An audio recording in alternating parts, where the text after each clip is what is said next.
I remember hiding in the bathroom at school, eating saltine crackers, buttered saltine crackers for lunch in the bathroom because I was so embarrassed that I wouldn't eat it with the rest of the kids at the lunch table. Bobby Dorton was no stranger to poverty.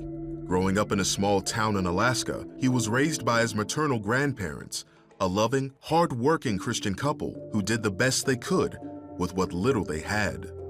I wanted to have something like these other kids had, like the new shoes, the nice clothes, not the stuff from the Valley Village, like where I'd get my stuff. I didn't feel accepted. I felt very different. As he approached his teen years, his shame became his driving force. You really never see somebody working hard, getting a bunch of money. What you do see, though, is you see the drug dealers driving in the nice cars, driving with the pretty girls, and you're thinking, oh, I want that. As I got closer to high school, I knew what I had to do. So at 13, he bought some marijuana, selling it at a profit. For the first time, he had money in his pocket and could buy and do whatever he wanted. All of a sudden now, I'm not eating saltine crackers anymore. Even the high schoolers used to come talk to me and they wanted what I had, and it made me feel really important.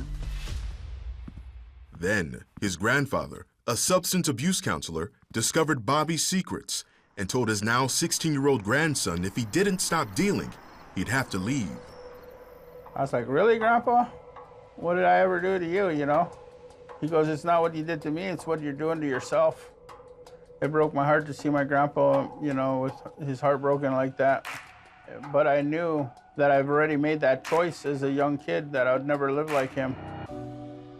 Bobby, now a high school dropout, spent the next 15 years moving from town to town, chasing bigger profits and selling harder drugs.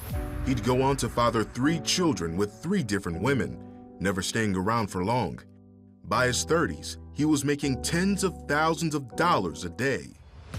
I was Bobby Dorton, and when people talked about Bobby Dorton, it was like they were talking about a force to be reckoned with. What made him feel accepted, though, cost him his friends and freedom. Now a fugitive from police, Bobby was alone, unable to trust anyone. Then other things crept in that he hadn't counted on: regret and guilt. You see, Bobby's parents were drug addicts, and he was starting to see the role he was playing in helping people destroy their own lives through addiction. I would have rather been that poor kid eating saltine crackers than to sit there and watch people get high on drugs that I'm giving them an overdose. I was so miserable that I just wanted to die. Then one night, counting his cash alone and riddled with guilt. There was a lot of hurt that I've caused, and I was like saying to myself, is this what I became? Well, if this is what I became, I don't need to be alive no more. And I picked up my .45 and I cocked it.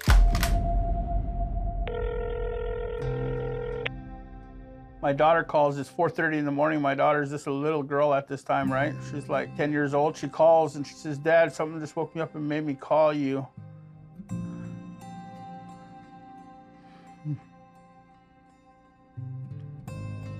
Yeah, I threw the gun.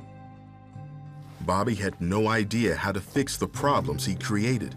He even felt beyond the forgiveness of the loving God his grandparents had told him about. I lived for so long in that dark lifestyle that why would he forgive me? Still, he asked for help. I prayed that God intervene and stop me and do whatever he needs to do to get me. Just weeks later, U.S. Marshals found Bobby and took him into custody. Taking a plea deal, he was sentenced to 13 years in prison. One day, in solitary confinement for fighting, he asked for something to read. A guard brought him a Bible. 3 days later, Bobby finally opened it. So I started reading the book and talked about Paul being redeemed because like he was a Christian killer and he was forgiven and now he's an apostle. And I was thinking, oh, if a Christian killer could be forgiven, I could definitely be forgiven. Then Bobby felt something he describes as an electric shock. Like tingles. And then all those feelings that I had of being a tough guy and proving myself and all those things left me. I was so happy. When he got out of solitary, a Christian woman who worked in the prison saw Bobby reading the Bible and offered to pray with him. Jesus, forgive me for my sins and show me a new way to live. I have no control of the steering wheel no more, that you're in total control of where my life goes from here on out. I trust in you and I believe in you, and I believe that you have a better path for me one day to be better than I ever was. Not only was Bobby now living his life for God, he'd soon live as a free man. After serving less than 5 years of his sentence, he was released on early parole. Since then, he's built strong relationships with his daughters and became a substance abuse counselor, just like his grandfather. He's also started Healing Homes, a housing program for people coming out of addiction and incarceration. When I surrendered to God is when I gave my all to him. He gave me a peace that I am enough. I know I'm enough.